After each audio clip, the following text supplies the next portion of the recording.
সুপ্রিয় দর্শক মণ্ডলী, আজকে আমি আপনাদেরকে এমন একটি রোগের কথা বলবো যা প্রায় বাংলাদেশের 80% মানুষেরই আছে। সেই রোগটির নাম হচ্ছে পলিপাস। আপনার যদি পলিপাস হয় তাহলে আপনি কিভাবে ঘরে বসে কোনো ডাক্তার ছাড়া আপনি কিভাবে পলিপাস থেকে সম্পূর্ণরূপে নির্মূল হতে পারবেন বা পলিপাসটাকে রিমুভ করতে পারবেন সে বিষয় নিয়ে আমি আজকে আপনাদের সামনে কথা বলবো। পলিপাস বর্তমানে একটি মারাত্মক ব্যাধি। যার এই পলিপাস আছে সেই বুঝে যে কি পরিমাণে যন্ত্রণা। আপনার যদি দুই নাকে পলিপাস থাকে, নাক যদি বন্ধ হয়ে যায়, আমি আজকে যে ভেষজটা বলে দিব এটা দ্বারা আপনি ঘরে বসেই সম্পূর্ণরূপে আপনি পলিপাস রিমুভ করতে পারবেন।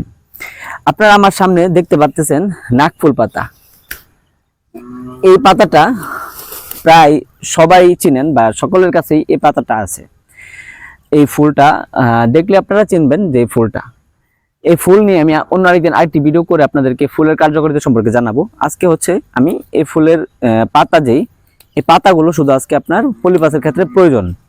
আপনারা কিছু পরিমাণে পাতা নেবেন। পাতা নেওয়ার পর আপনার পাতাটাকে ভালোভাবে কচলাবেন, অথবা চাইলে আপনি এখানে পানি দিতে পারেন। পানি দেওয়ার পর যে রসটা হবে, এই রসটা আপনি প্রতিদিন সারাদিনে একবার, যদি আপনার এক নাকে পলিপাস থাকে এক নাকে ব্যবহার করবেন, আর যদি দুই নাকে পলিপাস থাকে তাহলে দুই নাকে ব্যবহার করবেন। 1 ফোঁটা করে সারাদিনে একবার এভাবে আপনি ব্যবহার করলে 7 দিনে আপনার পলিপাস রিমুভ হয়ে যাবে। এইটা নিয়ে আমি আরো অনেকগুলো ভিডিও করেছি, আপনারা চাইলে চেক করে দেখতে পারেন। এত কমেন্ট এসেছে যে সবাই অনেকেই বলেছে যে মাত্র একবার ব্যবহার করার পরেই তারা এত ভালো রেজাল্ট পেয়েছে যে বলতেছে কমেন্ট করে, ভাই আমি মাত্র একবার ব্যবহারের ফলেই খুব ভালো একটা রেজাল্ট পাইছি।